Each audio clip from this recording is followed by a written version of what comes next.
Hello, everyone, and welcome to this Federalist Society virtual event. My name is Edith Harold, and I'm an Assistant Director of Practice Groups with the Federalist Society. Today, we're excited to host this FedSoc Forum called At It Again, a second Google antitrust verdict.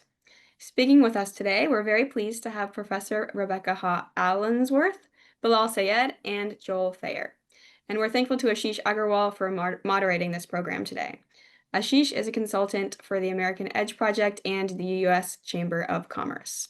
If you'd like to learn more about today's moderator or speakers, their full bios can be viewed on our website, fedsoc.org.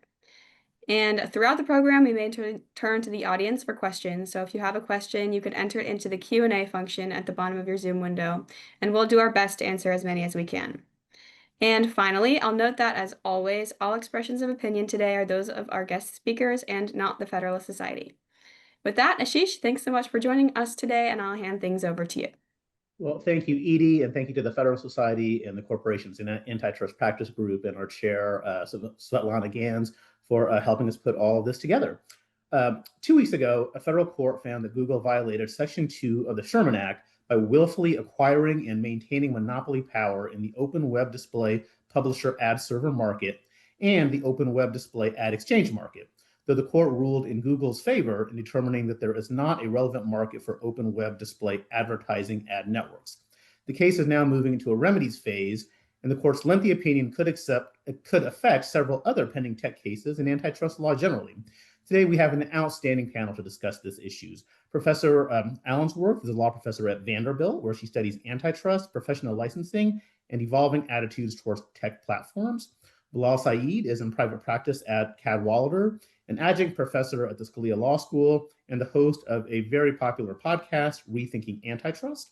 In President Trump's first term, Bilal led the FTC's Office of Policy Planning. And finally, we have Joel Thayer, who is the president of the Digital Progress Institute and the founder of his own law firm, Thayer P. LLC. And Joel is an alumnus of both the FTC and the FCC, and a very famous personage in antitrust law in recent weeks. Sadly, Adam Kavakovich with the Chamber of Progress had to cancel at the last minute. And in light of that, we're going to implement presidential debate moderator rules, so I might press our panelists a little more than I might otherwise. All right, with that, let's get to it. And Rebecca, let's start with you. For those who haven't been tracking this case very closely, could you give us an overview of the complaint and the court's holding, and maybe touch upon why this case has gotten so much less attention, seemingly, than the Google search case? Yeah, I'm happy to answer those questions. So this case was filed by the DOJ alleging that Google monopolized the ad tech market. Now, I think skipping ahead to one of your last questions, part of why this has gotten less attention is because this market is opaque to us. You know, you could think about it like the energy market or the electricity market, or maybe water. You know, it's like the internal plumbing or electric connections that take, on the one hand, an advertisement that somebody wants to put on the web and puts it through the market, through various exchanges and various processes, to a website that wants to host it. So it's just very complicated and unfamiliar to us. And so we're going to try to break it down. I'll try to break it down as simply as I can. But part of why it hasn't gotten as much attention really is this sort of unfamiliarity and complexity with the idea. Contrast that to the search case, which is very familiar to us because we use search as a product all the time. It's just such a huge part of our lives.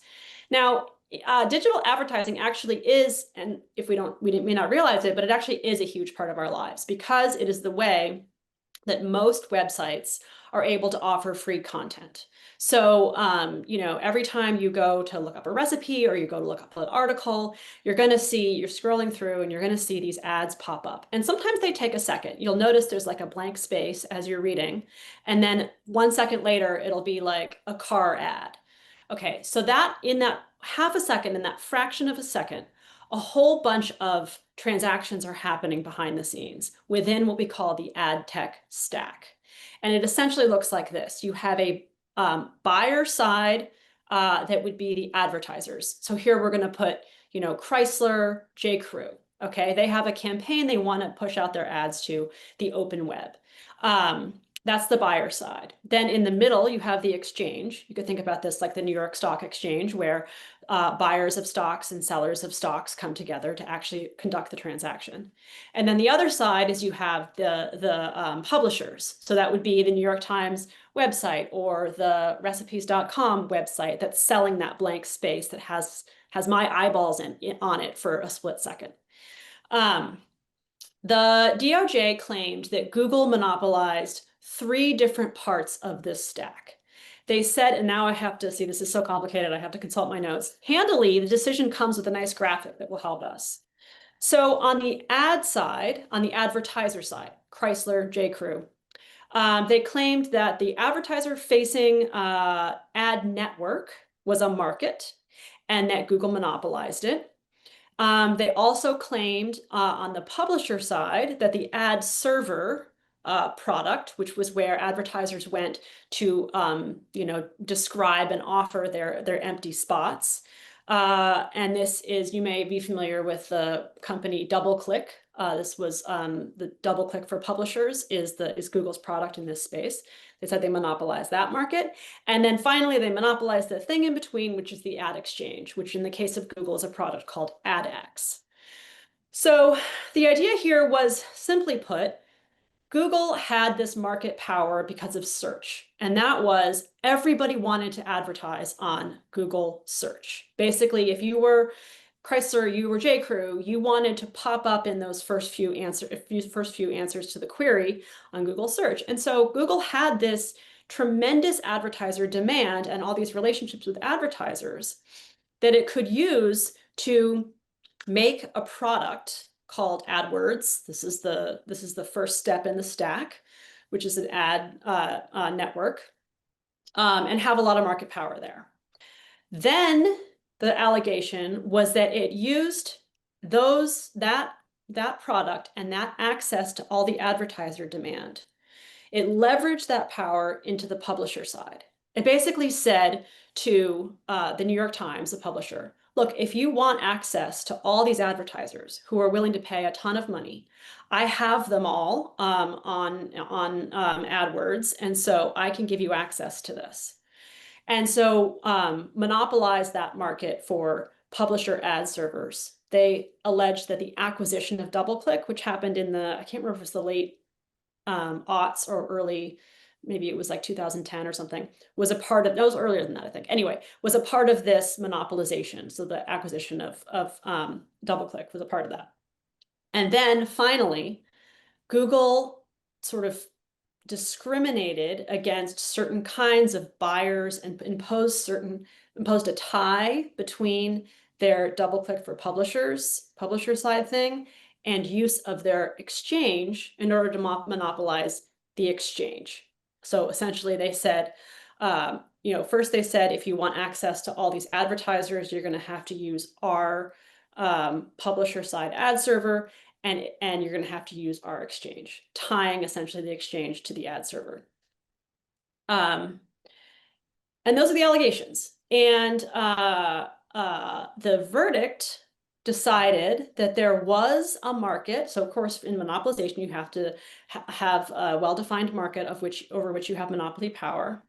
The court rejected one of the 3 market definitions offered by the government. The government said that ad networks are a market, and the judge said no. So essentially rejected that advertiser side monopolization claim, but did accept the government's market definition for ad exchange being something of its own market in which Google had market power, and the idea that this publisher ad server market is its own market and that Google had market power. Now, I don't want to get into the details of how the government made those arguments, unless you'd like me to do that now, but I'm trying to give a sort of a brief overview. So it said there is no market for ad networks. There is a market for the exchange, and there is a market for the publisher ad server, which is basically DoubleClick for publishers. And there was monopolization based on exclusionary conduct. First, the tie between the ad exchange and the publisher ad server. So by telling the New York Times and recipes.com, you basically have to use our ad exchange. That tie was unlawful, uses the Jefferson Parish test for that. And it says that certain contractual terms that Google put in its ad server, DoubleClick terms, saying that, you have to really privilege our ad exchange called First Look and Last Look, that harmed the competition in the exchanges and ultimately harmed the publisher ad server market, were also bad acts. So that those were exclusionary acts. And that is an overview of the case. I really welcome other panelists to help me sharpen this because it is very complicated, but that's my understanding of the case.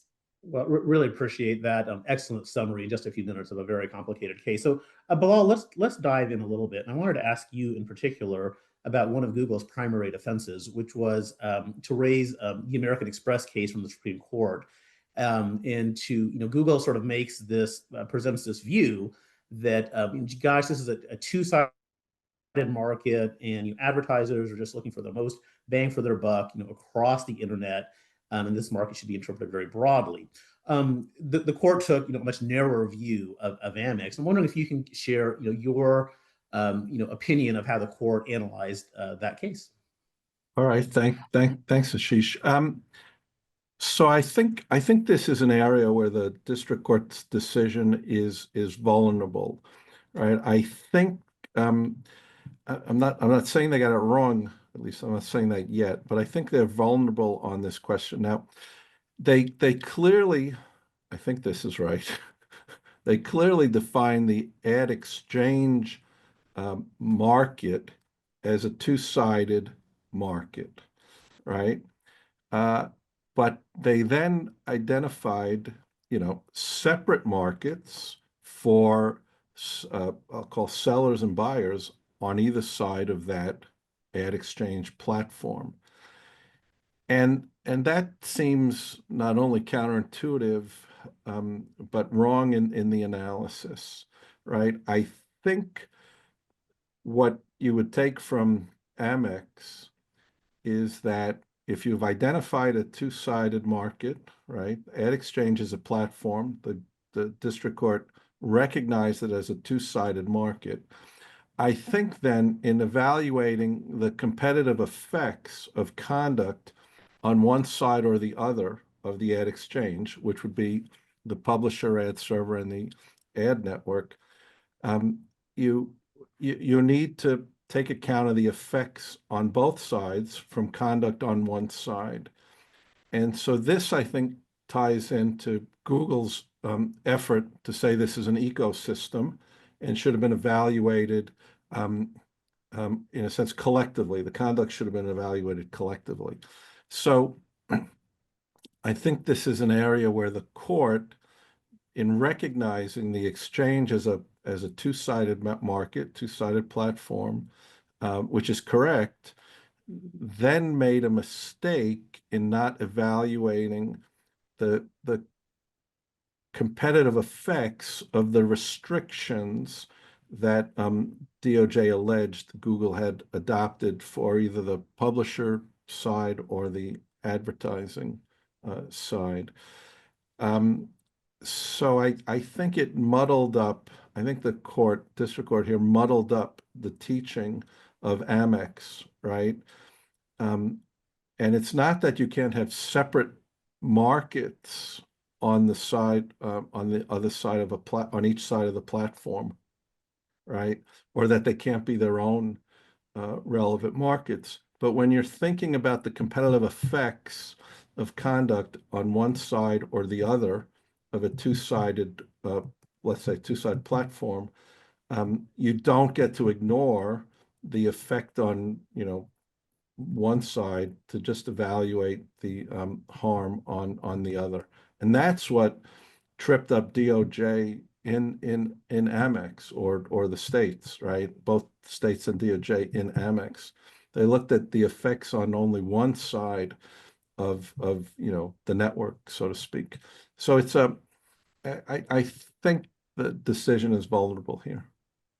Joel, would love your thoughts on that Amex analysis. And as you're answering, if you don't mind, I'd love to ask you about another important precedent that the court also discussed, which was Trinco and the duty to deal. The court basically agreed that Google can do business with whom it chooses, but found that Google had sacrificed profits to make life a little more difficult for competitors. So can you talk about your views of whether the court got it right or wrong in terms of its Amex and Trinco analysis? Happy to. For the record, I take the full endorsement of being a very famous person for the past few weeks. So thank you, Ashish. Um, my my initial reaction to Bilal's comments, and also even reading our first impression of reading the case with respect to Amex, is that I think that the analysis only makes sense if you're evaluating it through the tie and what the actual effects are. So it seems to me that the court was really interested in defining very key markets, as Rebecca very nicely outlined, where the publisher side of things what happened to be a one-sided market. And the question was, does their monopolization of that one-sided market force them into force the ecosystem into their ad exchange? And so I don't think that the court was actually trying to clarify anything in Amex. That's at least my read. I don't think they actually need to even go the Amex route if you're just trying to demonstrate that there's a Section 1 or 2 violation with respect to the tie. So I also will admit that I, among a lot of others, are very confused by the Amex decision, and and I don't know if there's a clear path in discerning, when the court is going to make certain characterizations as a two-sided market. I think that's still a hotly contested question. We saw that play out very publicly in the Epic v. Apple case, where there was this push and pull from the Ninth Circuit, where it wasn't really clear to the court that you needed equal effects on both sides of the market in order to have an antitrust harm. Only a mere effect might be something to get you over the line. But again, I think this is where we're seeing this get litigated in real time almost, and especially now we're having these court cases that deal with very complicated and vertically integrated markets, like the ad markets, or like the digital ad markets, the app store markets. All of these are, I think, that is my read of the ad tech case in particular, just to sum up, is that they were trying to not necessarily sidestep, but just say, look, we considered it. We looked at the Amex decision. We don't think we actually have to go there because we think that the DOJ has met their burden by virtue of the tie with respect to its one-sided market. We don't need to evaluate further on Amex. That was my personal read, and I think Bilal is correct that there will be a lot of debate and discussion around that particular strategy, and but I do think that it makes some sense if you're looking at it within the context of the tie. But on to the question of Trinco. I mean, so I think the defense bar at the antitrust in the antitrust world is forever the Gretchen Wiener of and where they're always trying to make fetch happen, and it seems like there is a natural penchant. And look, if I'm on the defense side too, I want everything to be a duty to deal case. I mean, the facts are good if you can get the court there. But the problem I think that occurred in this case is that there were just too many distinctions. And so, just to be clear, Trinco was very much considered. I mean, there's a whole healthy portion of, also not, I would say a significant portion of the decision related back to Trinco to outline the specific distinctions between this instance and what happened in Trinco. And so, just so everyone is aware, the underarching ruling in Trinco is that the possession of monopoly power will not be found unlawful unless it's accompanied by an element of an anti-competitive conduct. So the question is, what is that anti-competitive conduct? Even when Justice Scalia was thinking through the Trinco case, he evaluated not just simply what was the specific antitrust statutes alleged, but also the ecosystem at large. These were highly regulated markets. We were talking about Verizon, and Ashish, I know you and I go back to the telecom days, where you have like ILEX versus CLEX, and the regulatory kerfuffle that occurs through there. And so Scalia, being a telecom lawyer himself, was evaluating that and saying, look, we already have the Telecom Act that essentially requires these forced integrations and basically forced dealings. You don't need an extra umph from from the antitrust side to further encourage this quote unquote duty to deal. And so I think that really did bite Google in the butt a little bit on this issue, because one, you can make a clear distinction there, and the court actually goes out of its way to say that one, we're talking about a virtually unregulated entity.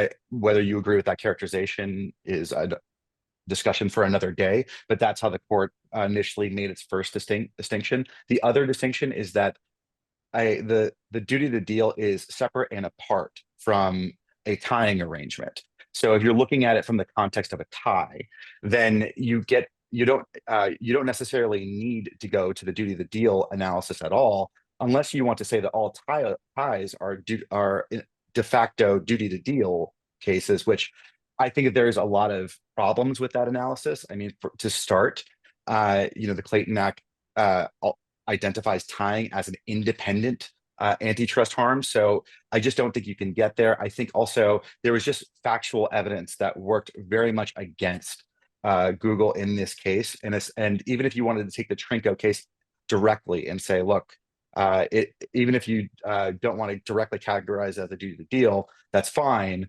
But here's the court also raised the issue of, even within the note, I guess that you can call them exceptions, but generally the outlines that Scalia had, he listed 3 specific things that would get you out of harm's way and duty to deal specifically, was something offered to the public, was something that was originally offered to the public, not offered to a competitor, might be something that you would evaluate. This may have happened here. The distinction there with respect to Verizon was that the duty to deal in the Verizon context existed, and I'm quoting here from Justice Scalia, only existed within the bowels of Verizon. It was never actually offered to the public in the first place. That, I think, was very much distinguished with Google, because it was based, most of the things that we're talking about here were based off of acquisitions that happened after, meaning that the public did have access to this, and there were certain things that they could avail themselves to pre-merger or acquisition, and now they're not able to. I think that also gets you a little bit, it gets you a little further out of the duty to deal type of arrangement. And I think that you're seeing courts get very skeptical of the duty to deal claims. I mean, I think we also saw that in Live Nation, excuse me, where there was a similar type of argument going back and forth with respect to duty to deal, and the courts saying unequivocally, no, this isn't a get out of jail free card. You're going to actually have to demonstrate why this is more akin to Trinco. And I think the facts in Trinco make it very hard for these tech companies in particular to try to put them in square that circle. So those are my 2 cents. But I think that the court really did a fairly decent job of explaining why Trinco just isn't there. I think it really was to embolden the tie aspects of the case. So I hope that's helpful. Hope it wasn't muddled, but happy to respond. Very helpful. Rebecca, would love your thoughts on the Amex analysis, the Trinco analysis, and if that wasn't enough, let me introduce another key part of the court's holding, which you and Joel touched upon, which was the court's merger analysis. The court, as you said, did find that there was not an anti-competitive problem when Google purchased, DoubleClick or AdTech or the other company. In so finding, it relied heavily on the fact that DOJ had reviewed and not raised objection to those acquisitions at the time. So I'm just wondering what broader implications that part of the court's holding might have, for other pending cases, including, the Meta case. So there's a lot there. So Rebecca, pick and choose what you'd like to talk about. Yeah, so I mean, I have a lot there. There's a lot to say about it. So American Express cannot mean what it says. It doesn't make any sense. And this poses a problem whether you are a free marketer and you consider yourself a libertarian, whether you're right wing, whether you're left wing, whether you're neo-Brandeisian. American Express is a problem, and that's because it has this idea that the transaction platform, you have to consider both sides of the market. So the reason why we define markets is for one of 2 reasons, at least in a monopolization case. The first is to figure out whether or not this company has power. Are they able to essentially, raise price profitably on their customers? And whether that's price or whether it's, lower quality or whatever, it doesn't matter. But the idea is you're able to do something bad to consumers without the consequences that we associate with competition, without people being able to switch away.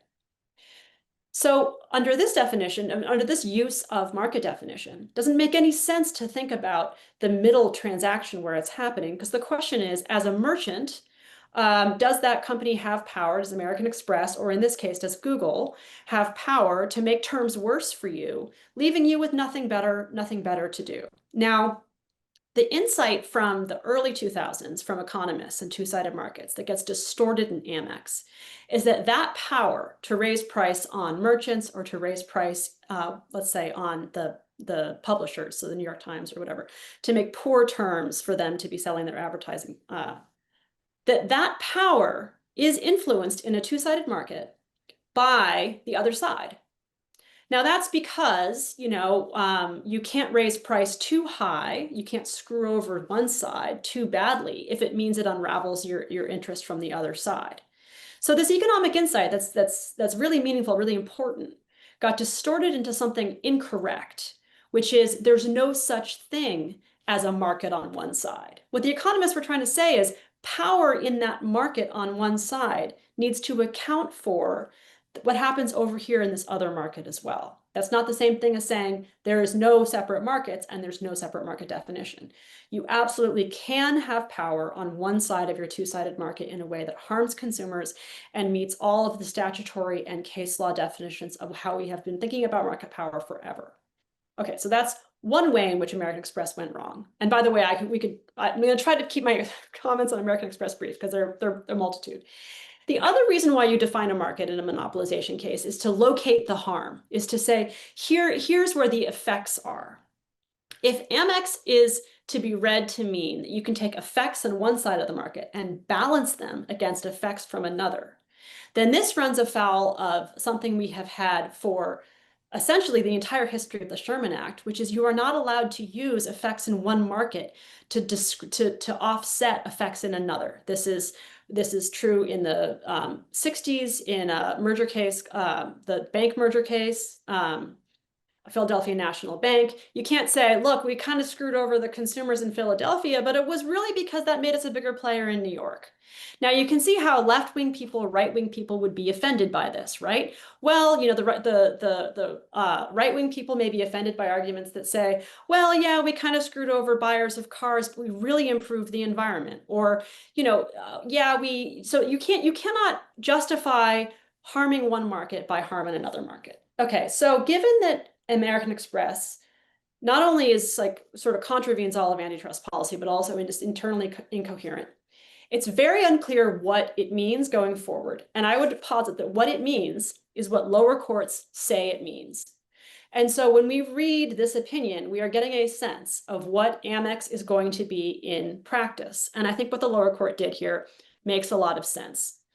First, she says, we cannot treat this as a single market because the one side is not a substitute for the other. That is true. That is what Amex should have said.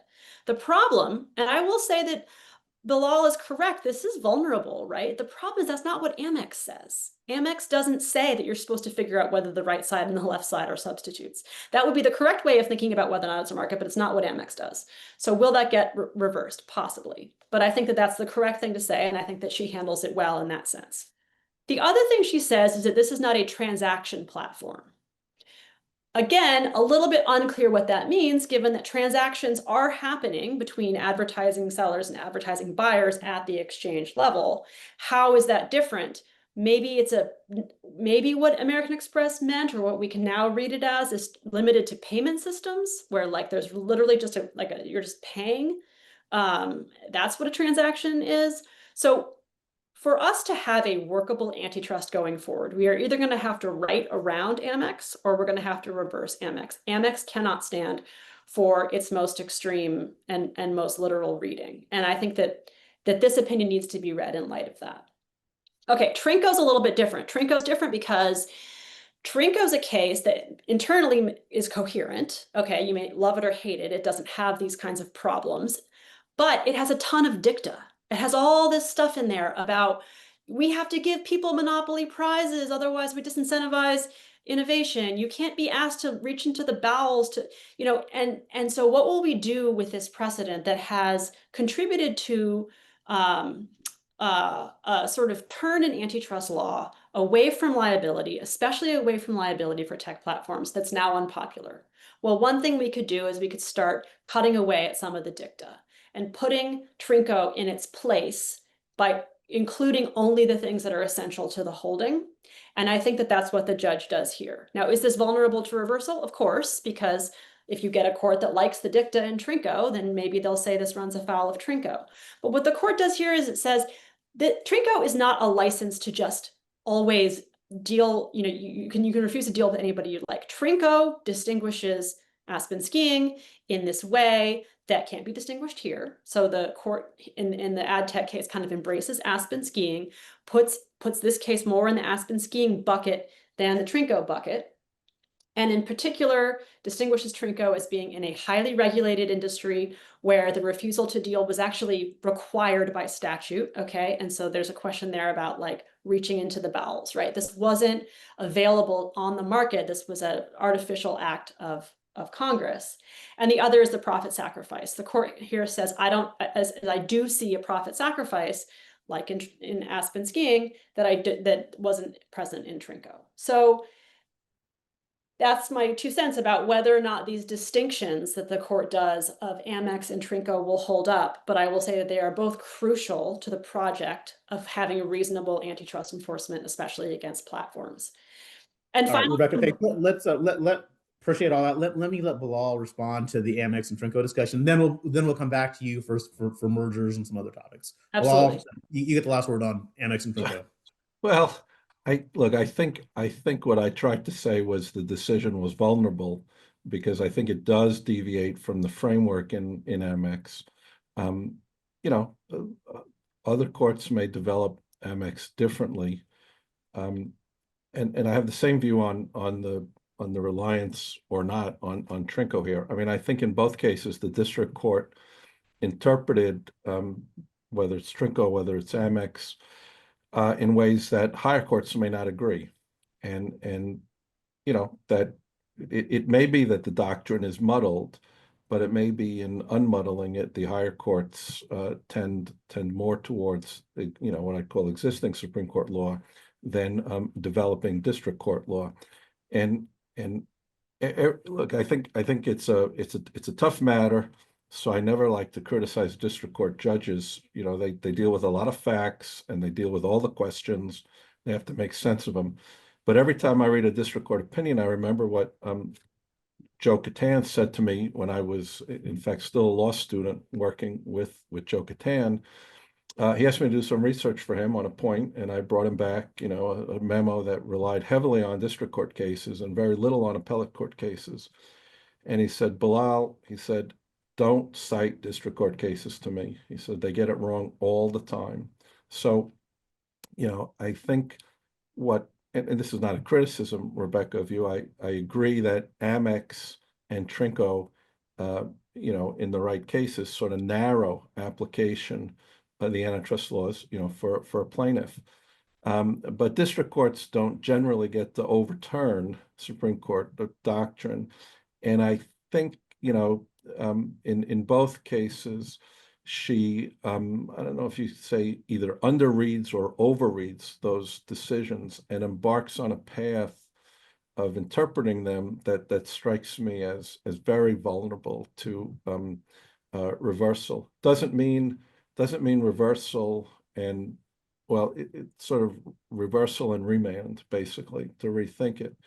Which I think would be a killer for both. And I think that's also true of the search case, would be really a killer for DOJ's case in both if they have to go back, if the district court has to write another opinion, which is more narrowly interprets, appellate or Supreme Court law.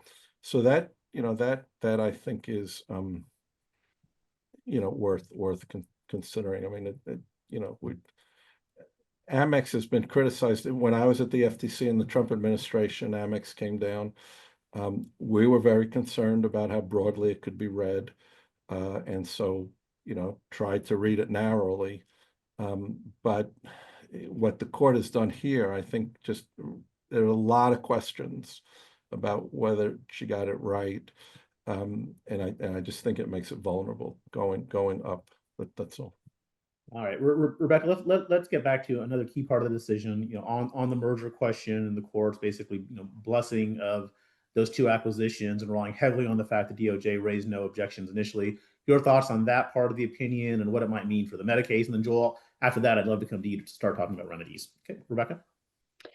Yeah, so, I think district court judges love to split the baby. I think that that's a strategy for appearing to be sort of, even-handed.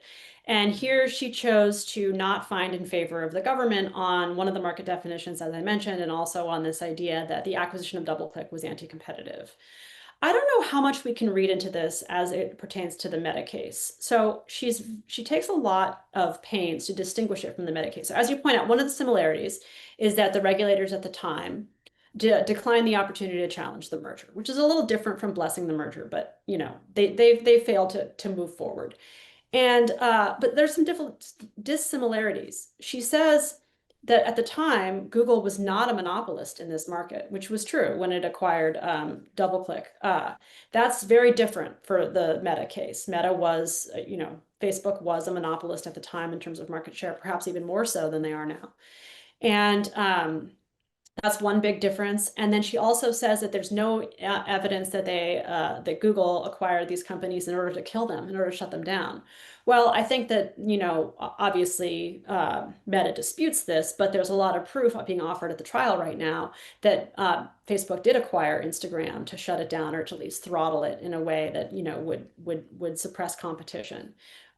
Similarly, with the way that it has used WhatsApp. In a way to sort of prevent these things from really fully developing into head-to-head competitors with Facebook. So I think that, I just would be hesitant to read too much into that. And I just think that they're different cases. But of course, yes, there's an echo here between that case and between this ad tech case and the Facebook case. Joel, welcome your comments on that kind of merger analysis, but I did want to make sure that we turn and talk a little bit about remedies. And Joel, really welcome your perspective on, what kind of remedies would you expect the Department of Justice, to propose here, and might that include a divestiture, despite the loss on the merger part of the case? And I guess I should note, as part of this question, that of course it's the President's Justice Department, and he has obviously times been very critical of the tech companies. He's been a little kinder recently. During the campaign, he was asked specifically whether Google should be broken up, and he said, quote, "If you do that, are you going to destroy the company? What can you do without breaking it up to make sure it's more fair?" So with that backdrop, Joel, welcome your thoughts. What a backdrop. So, well, to start on the merger analysis, I completely agree with Rebecca. I'm not sure I would read too far into this case and say that there's clear indications that a court will go one way or the other. It's just I just think there's just too much there to make any firm decisions on how this implicates the Meta case moving forward, or how to think through these problems just in general. So I actually very much deferred it to Rebecca, almost all Rebecca's analysis on that, just because I just don't know if it's even worth unpacking, because there's just not enough substance for me to chew on to be able to make an assessment one way or the other. In terms of remedy, I would expect a divestiture to be very much part of the conversation with respect to remedy. I mean, this administration, even with those comments that the president has made it very clear that they are open to divestitures, and that was a very key part of the underlying decision of this case. That the question of how much influence does Google have on the publisher side of the market was certainly a big part of the tying arrangement. So a divestiture, I think, would have to be at least part of the conversation if you with respect to remedy. I just wouldn't. I think it would be naive to think otherwise. I also think there's going to be a lot of transparency requirements. So one major criticism that the ad tech market has is, as Rebecca, I think even Bilal alluded to is that it's happened. A lot of this happens behind the scenes. And so there's a lot of things that we really don't know. There are deals that are made. There are transactions that it's unclear, who's setting the price, where's the floor coming from? Is the floor an actual natural, just as natural, organic, economic uh, result, or is it manipulated by some of the algorithms that Google has in place in every aspect of the stack? The answer is unclear, and I think even the court goes into the opacity of the markets and saying, really, the reality is that you have these price setting features that Google can avail itself to know where the floor is going to be and what the highest price is, and the competitors would frankly not have the same access to that same data. Is that fair? And so I think even Senator Mike Lee came out with a bill called the America Act. I think he partnered with Senator Klobuchar to address that issue in particular. So part of the conversation around that bill was actually apropos to what the conversation you had in this case, where Google itself during the trial described itself as a stock exchange, where we don't think of us as anything new or different. That's basically what we are. Of course, they backed off of that a little bit at the back end when they realized it wasn't working very well for them.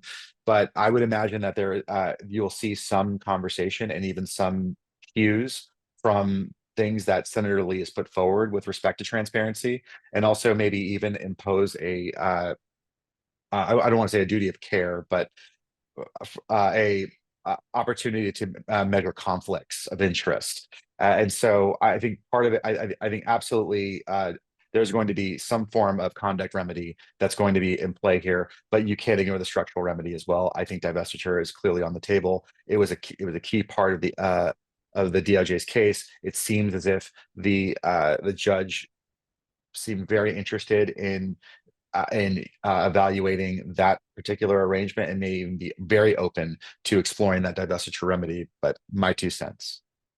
Well, Bilal, welcome your thoughts on on all of that, including potential remedies. And in your answer, I'd love it if you could talk about how the court should evaluate ongoing market dynamics. It's a big part of the search case, with the growth of AI. How should courts think about it in the ad tech space? And I'll just note, as I understand it, Google's revenue from placing ads, its ad tech business has dropped for 8 consecutive quarters. So I think Google would say, hey, there's plenty of competition out there right now and it's growing. What are your thoughts? So I'll turn to the remedies this point in a moment, but I do want to comment on the merger, the finding that the 2 mergers were not anti-competitive.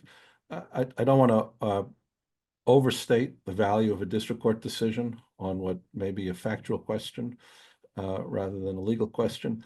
But I think that the court evaluated those 2 mergers, at least as it wrote in the decision, based on the facts in the market at the time of the decision by the FTC to clear DoubleClick and DOJ to clear AdBelt, is something that would work within the benefit, to the benefit of Meta, right? I mean, both their acquisitions, they were small players, not clearly, well, definitely not in the same market as Meta or Facebook at the time. So I think that the courts were looked at, the merger acquisitions at the time of the merger and the conditions then, is at least potentially a positive for Meta in the FTC case.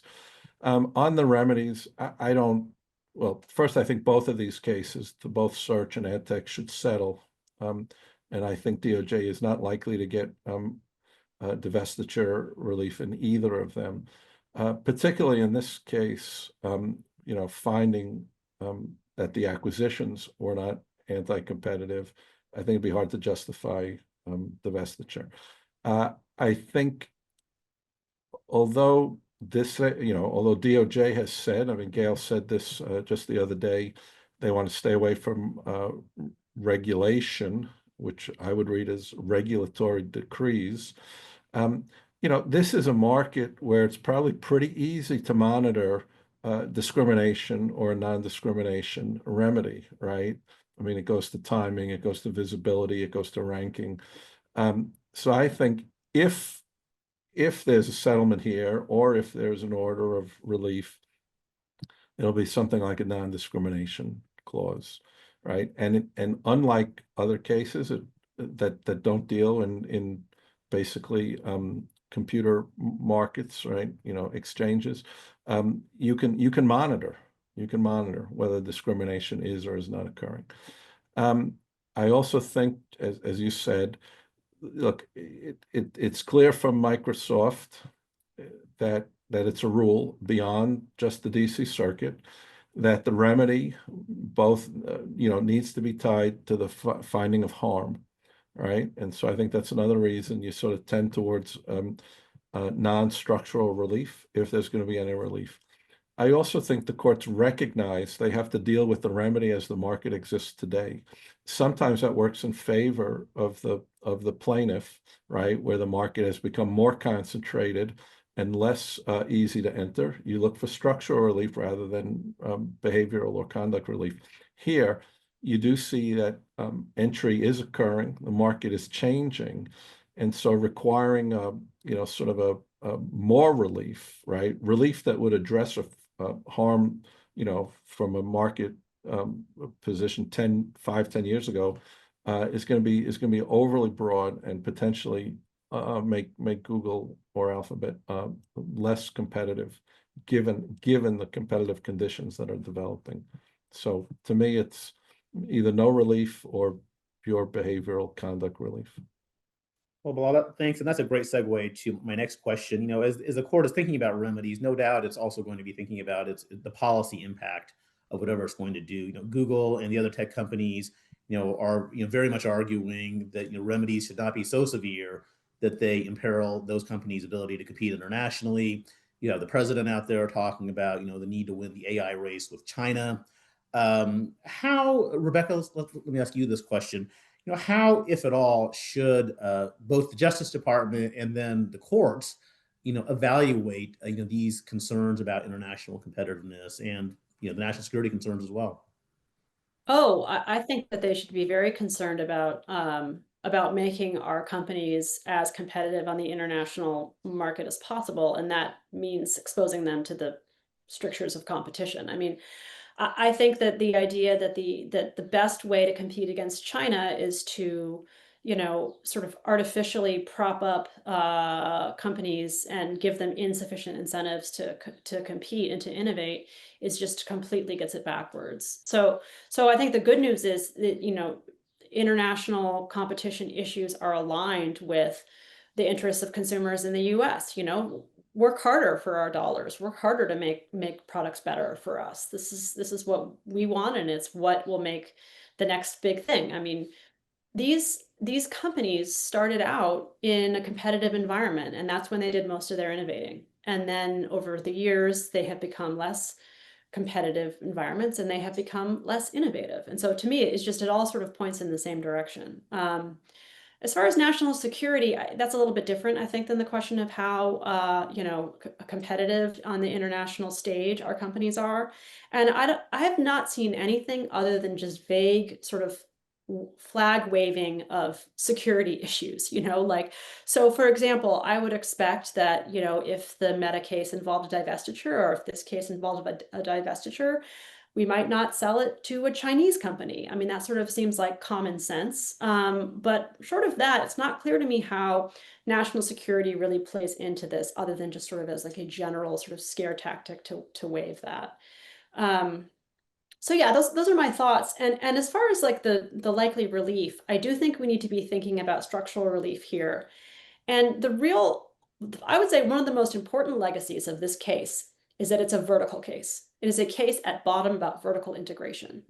Antitrust has for too long ignored the economic realities of vertical integration and how it hurts consumers in the long run. Not always, not in every case, but it's given almost a total free pass to vertical integration, even when it really creates real structural barriers to entry and creates real consumer harm. So this case takes a different view, and I think that it is the vertically integrated nature of Google that gave rise to the anti-competitive conduct. And so eliminating that vertical integration in this instance through a divestiture would be very closely tied to the conduct, as Bilal says. So yeah, I think that's very much on the table as a possibility, and it ought to be. Joel, would welcome your thoughts on this, of course. But let me press you a little bit on what some of Rebecca said. She commented that, gosh, Google's not, really innovating anymore. I think if Adam was here, he would say, well, gosh, Google and other tech companies are investing literally hundreds of billions of dollars in AI. Google researchers recently, claimed 2 Nobel Prizes. Is that a fair critique? Welcome your thoughts. So there's a lot to unpack there, and I do appreciate the comments. But I think that there's two things. One is that the role of antitrust enforcers are to enforce the law, right? It's not. I mean, there are considerations that I think that the administration has gone through, and especially the Trump administration. It's not like they're not aware that China is, a threat. However, I don't know if that's a good justification for any firm to engage in anti-competitive behavior that violates our own laws. But I also push back on the notion that these companies, large tech companies, are actually our national champions. I don't think they even view themselves as our national champions. I mean, you look at Apple's relationship with the Chinese government. It seems pretty clear that Apple doesn't give any ways of how how Americans feel, or even if that they consider themselves as an American company. Google itself called itself an international company. They don't view themselves as like this pro-Americana company. And maybe that might change just because the nature of political whims. But I am very skeptical of even remotely thinking that these companies at all have the American interests and like in like the deep heart of hearts. So I'm not, and also on the other end, I mean, really one way to encourage a win in AI, if you really want to talk about innovation, that's all happening with the little guys. Little tech is actually doing more in AI than any of the big guys are. The big guys are basically have frequently demonstrated that they're slowing things down and gumming things up, and I think you'll hear that in Gail's comments. Gail's comments could go out of its way to talk about how the little innovator is actually leading the way. So, I fully appreciate that the big companies want to keep up, and they're definitely putting in investments, and that's important. They should do that. However, it just because you pay something down doesn't mean that you get a pass on being anti-competitive or slowing down little tech.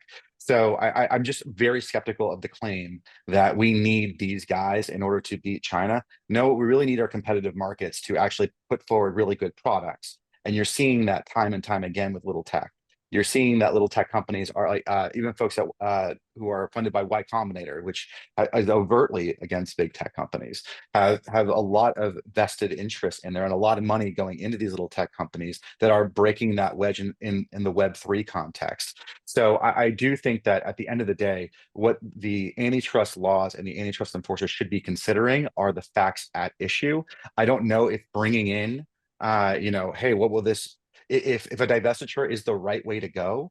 I don't know if it is to resolve the anti-competitive harm. I'm not sure the value in thinking, well, how does this go to a broader anti-CCP or anti-China ethos? I just don't think that's helpful. I also don't know if that, especially if you're trying to quell one problem, and also that's not up to the DOJ antitrust division to solve that problem. We have the Department of Commerce to figure that out. We have other aspects of the DOJ that are looking into these questions. I don't know if it has to rest on the shoulders of Gail Slater to figure out every aspect of international policy. Her job, as she said very rightly in her statement in front of Congress when she was getting confirmed, was that she's there to enforce the law and focus on American markets. That is her job. That is what she's out there to do. And I think ultimately that is what she's going to focus on. And whether a court should be evaluating this, I'm as a constitutionalist, I am very wary of a court engaging in strict policy decisions from the bench or using specific cases to make policy assertions that exceed the scope of what they're evaluating. So I'm very highly skeptical of judges sitting looking at the ceiling, well, as Justice Scalia would say, pondering, looking at the ceiling, saying, what should we declare the law to be today? I think what they should do, and what they did here, especially in this ad tech case and in the Google search case for that matter, was evaluate the case law at issue and say and made I think a fair judgment call. And I think really what's happening here is that big tech has been demonstrated to be in a emperor has no pants situation where we're like, I think all of us instinctually know that there's a problem in these markets, particularly with respect to search, ad tech, and the app store issues. And I think really the courts are coming along to that. And it goes back to my Trinco comments where some of these more affirmative defenses are just falling by the wayside because they just are frankly nonsensical. But sorry, my firebrand is kind of coming out. But ultimately, I think that this super helpful, Joel. Let's get Bilal in there, and then we have one more question before we're at time. Bilal, what are your thoughts on this? Sure, thanks. And let me make one comment. I could see on the remedy, I could see some licensing as well as sort of a non-discrimination clause. Maybe there's some intellectual property that would support entry if they think some relief is needed. So I could see some licensing, clone type effort, but I don't know if that's necessary.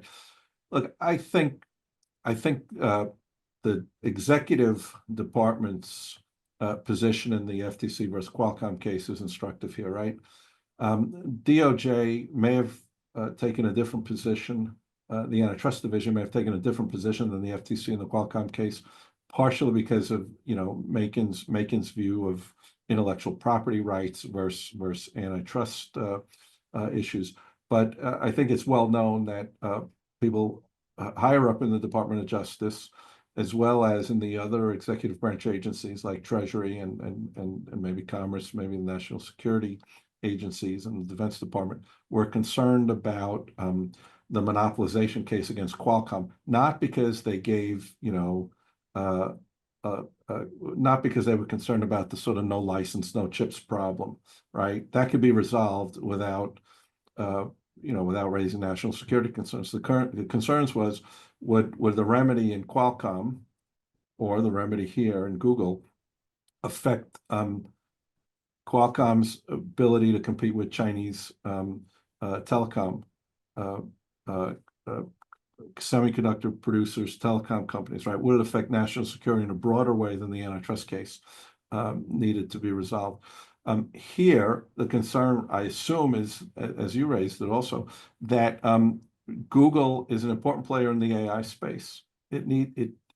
People may believe it needs scale to be a participant in the AI space. The president clearly wants to win, the AI race. And, maybe a few months ago, we thought we were very far ahead of China. We're clearly not very far in advance of China. So I think that's, what they're going to focus on, right? You can resolve the antitrust issue, right? I don't think we care if China is stronger than us in ad tech, right? Ad networks. What we care about is whether Google and other firms can support the investments to develop AI. And I think at the margin, the agency should take account of that. But that really is not Gail Slater's call, may not be Pam Bondi's call. Maybe it's the Defense Department, maybe it's the national security universe. And that's just another reason I don't think you're going to get divestiture. This administration believes in national champions in support of national security. And right now, Google is a major player in the AI space, and they are not gonna fix an antitrust problem in a relatively small market in a way that undercuts Google's participation in the AI race. I mean, it's just not going to happen. Well, thanks for that, Bilal. Look, I did want to ask, we're almost at time, but I did want to ask one more question about speech, which seems just integral to many of the complaints about the tech companies. So if I can ask you for maybe 30, 45 seconds on this question. Rebecca, starting with you. In her statement after the verdict, the Attorney General mentioned that this case would stop Google from censoring free speech. What do you make of her comment and the relationship, if any, between this case and the speech concerns?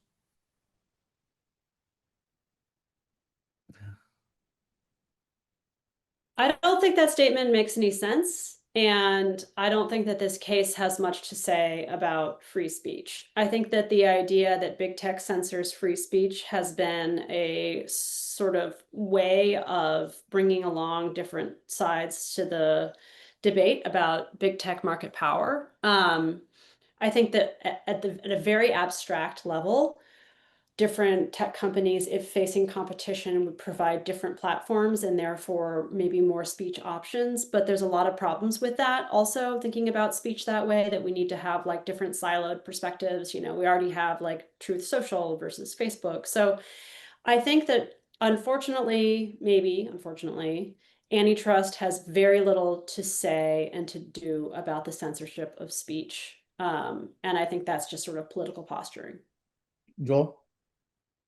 Well, I obviously disagree. I think that online censorship is actually just a way to describe the actual consumer effect of this market concentration, and it's not actually all that different from some of the concerns that were raised within the newspaper market and all in the ad market behind that. I mean, the question is like, who has the money and who controls the concentration, and breaking up that concentration also could mean a net benefit for the consumer, and that would be, in this case, as Gail pointed out, potentially fewer instances of censorship. I think that's all she's really getting at. So I do think that there is a close connection. I don't think it's as tenuous.